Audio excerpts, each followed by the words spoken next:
ladies, and welcome to my kitchen. Today my tip of the day is I'm going to show you how to make some really economical low carb snack called cheese crisps. Now some of you guys have probably had cheese crisps you can get them from Costco's in a bag. A small bag is like 20 bucks. What I'm telling you is it's really easy and you can make your own.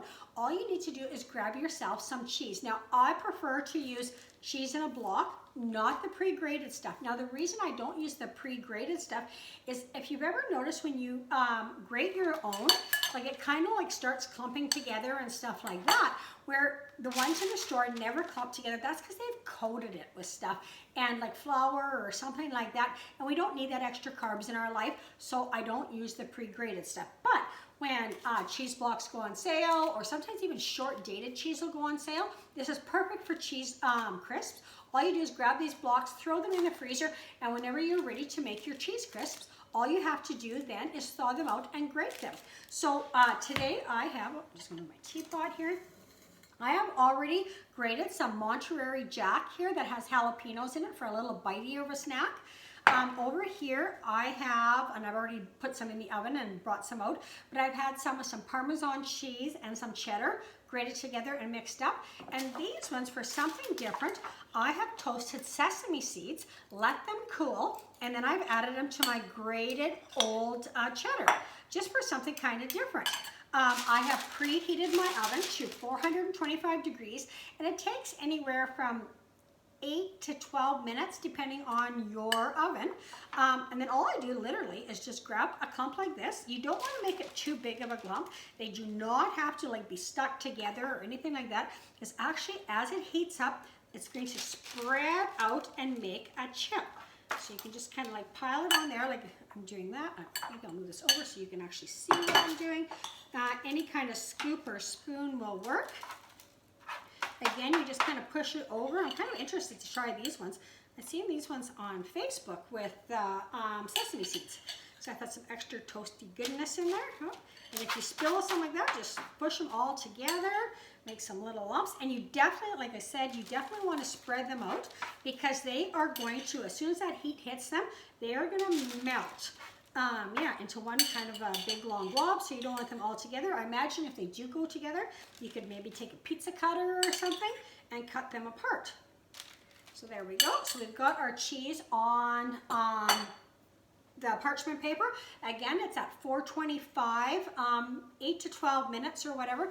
And then what's going to happen, and I'm going to bring some out here right away. We're almost ready for another batch to be done.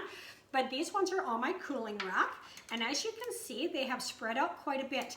Now to store these, because there's only me here, maybe your whole family will just gobble them up at night or whatever, but for me, I store mine. You can store them in an airtight container, or I just put them in a Ziploc bag and throw them in my freezer, and then when I need them, I pull them out. Mine might be a little bit more chewy than crisp when they come out of the freezer, but they are freaking fantastic. Again, like, you know, you don't want to eat like a whole bunch of these or whatever, but on a keto approved diet, they are a really good low carb snack. Another thing that you can put in these is if you have any dried ranch in a mozzarella cheese would be really good. You could do anything that kind of gives you a little crunch, maybe some hemp hearts would be another good thing to throw in your grated cheese. So yeah, like it's like super easy. Grate them up, and then while you're doing other stuff, you can just keep popping them on and rotating them. I have a little bit coming out here right away.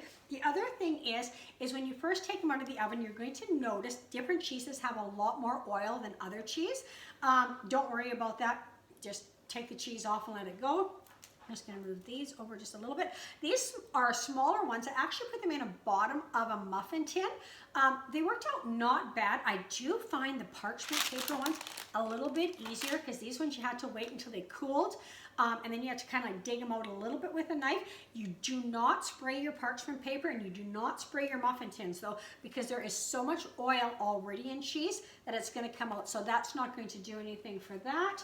I'm just going to grab over here to the oven and grab out our next batch and just see if they're just about ready. Yeah.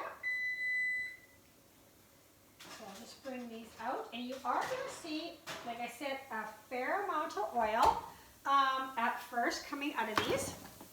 As you can see, they're nice little crispy crackers. So I'll throw this one in the oven. And I'm just going to show you this in just a sec. Put these back in here, maybe, or this one here, maybe we'll put in for 9 minutes. Okay, so then going back to these, I don't know if I have a little, you can use a little spatula or whatever, and to pull them off, I can even just pull them off with my finger, but they come off like super, super easy. And then I just put them on a cooling rack. I should have got the rest of these off of here already because they're already cooled. And to me, it's just something really good to have for that mid-afternoon snack that you want, or if you're watching a movie at night or whatever. See, if they stick together, all you have to do is just roughly cut them apart here. Oh, my paper's sliding just a tad bit. There we go. There you go. And then when they cool, don't eat them when they're really hot. You'll burn yourself. Just let them cool. The excess oil can it'll drip off. You can put like a little paper towel or whatever on your counter and drip it up. And that's it. So that is cheese crisps for you guys. Let me know if you try them and how you like them. It's just a little keto snack for you. Anyways, have a great day and be kind.